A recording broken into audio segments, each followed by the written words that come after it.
Welcome back, Templar, and welcome to my part 2 of Should You Get the Messerschmitt 163. Now, one thing I realised I forgot to address yesterday when I was referring to the disadvantages of this aircraft was actually its wings.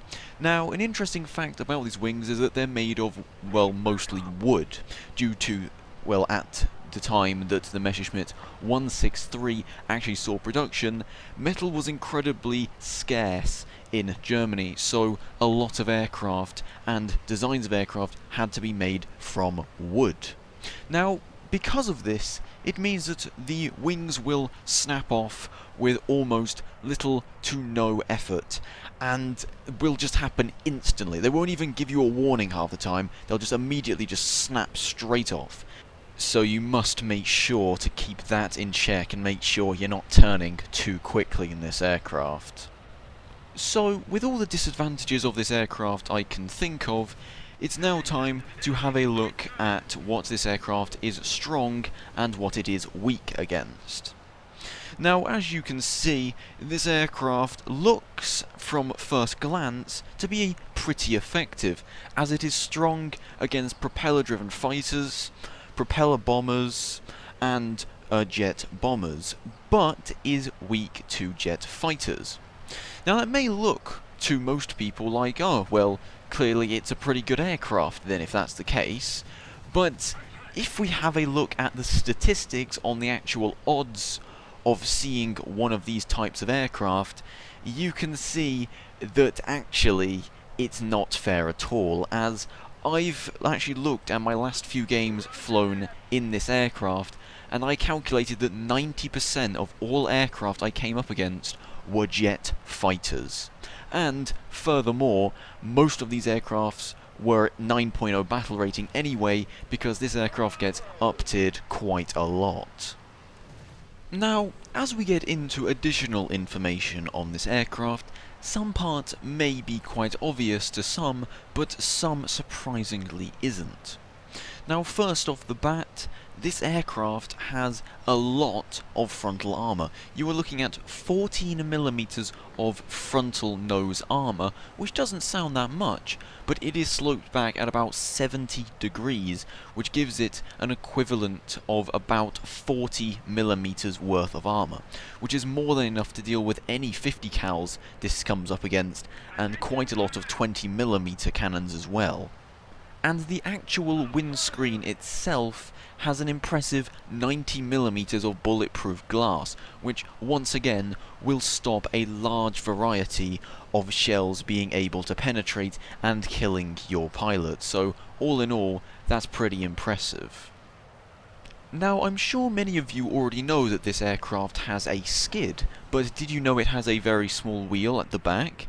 Yes, you can actually see a very tiny little wheel there at the back that has brakes on it. Oh yeah, you can actually brake this aircraft while landing.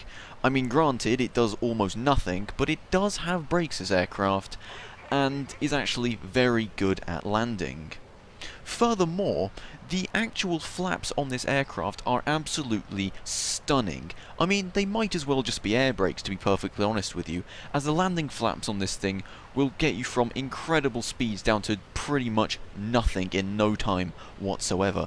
So, yeah, this aircraft is, despite everything about it, is surprisingly not as hard to land as you might think. Which leads us on to the question of how well is this aircraft performing in War Thunder, and well, it's not doing great, to be honest with you, not doing great at all. You see, at an 8.0 battle rating, this aircraft does and often will find itself fighting post-war aircraft. In fact, the vast majority of aircraft this thing has to fight are post-war. And despite what Gaijin says in their very wrong tech tree, this aircraft is not a fighter, and it's also not a jet either. I mean, literally, they got the entire title of the aircraft wrong. It's not a jet fighter, it's a rocket interceptor. That is the point of it. It has one role, and that role is to be able to accelerate and climb extremely quickly as to intercept allied bombers, or enemy bombers for that matter, and be able to annihilate them. That's its one and only role, and it wasn't even good at that in 1944 and 45.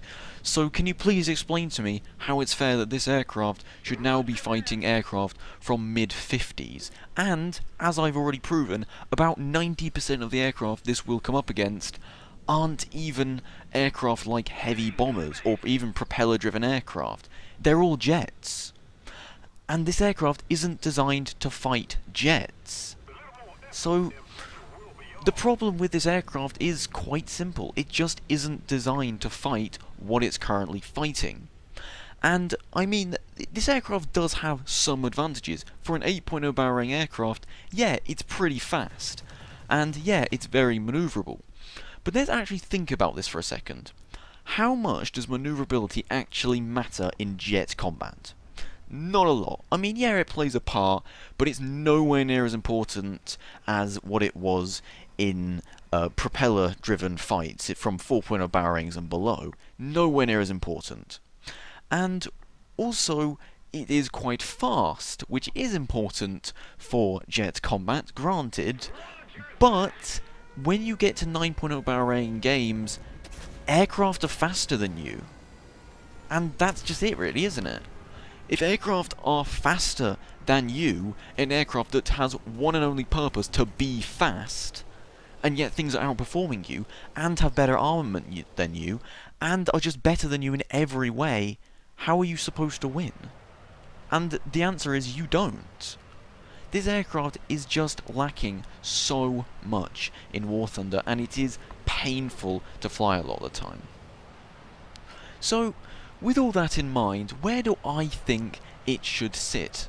And, well, I have given it a good amount of thought, and my conclusion I've come to is to put it down to a battle rating of either a 7.0, but if, you know, it might overperform a little bit too much at a 7.0, you could put it up to a 7.3 at most, but I wouldn't put it any higher than that. And the reason is simple. Because by doing that, quite simply, this aircraft will be A, not having to fight 9.0 battle raging aircraft that are better armed than it, faster than it, sometimes as if not more manoeuvrable than it, has a lot better fuel load than it, and is just vastly superior to this aircraft in every single way. And B, it means that it will actually be capable of fighting aircraft it was designed to fight. Keep in mind, ladies and gentlemen, this is an interceptor for heavy bombers. It is not designed to intercept jet bombers or jet fighters, just heavy bombers. And by putting it down to a 7.0 or 7.3, you'll be allowing it to come up against aircraft like B-17s, B-24s, B-29s, aircraft it's literally made to fight.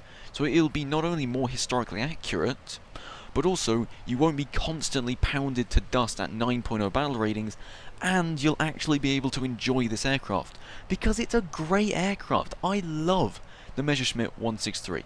You know, despite the fact in real life it was objectively, well, useless, and in this game it's currently massively underperforming, it's still fun to fly, and when I get those down tier games, or should I say, the rare occasions where I get down tiers in this aircraft, I have a lot of fun in them. Like, a lot of fun. This aircraft is great to fly, because not only are you faster than everything, and you're as manoeuvrable as other aircraft, you don't care that your armament is absolutely crap, and you have such little fuel load, and you have such little ammunition load. None of that really matters, because you're having too much fun.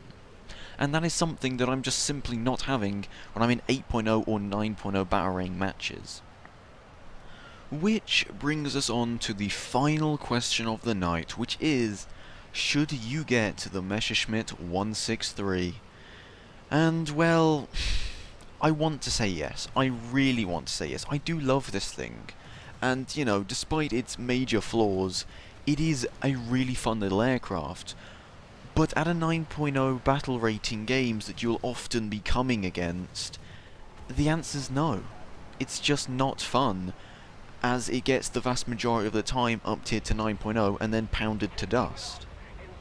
But then again, even though I say you shouldn't get it, you're probably going to anyway, because you're probably going to want to get the Messerschmitt 262, aren't you? Which is, well, the only reason why I even got the 163 to begin with. I mean, yeah, I love the 163, but the only reason why I went up that line first was just to get the 262 after it. And I just want to point out how absolutely stupid the Messerschmitt 163 is positioned on the tech tree. It is the dumbest positioning of an aircraft I think I've seen, I think ever. In fact, that may well be the worst positioned aircraft in the entire tech tree.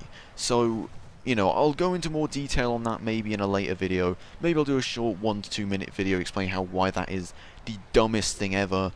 But until then, I guess I'll just have to end it here. So I thank you very much for watching, and until next time, I'll say thank you very much, and I'll see you then.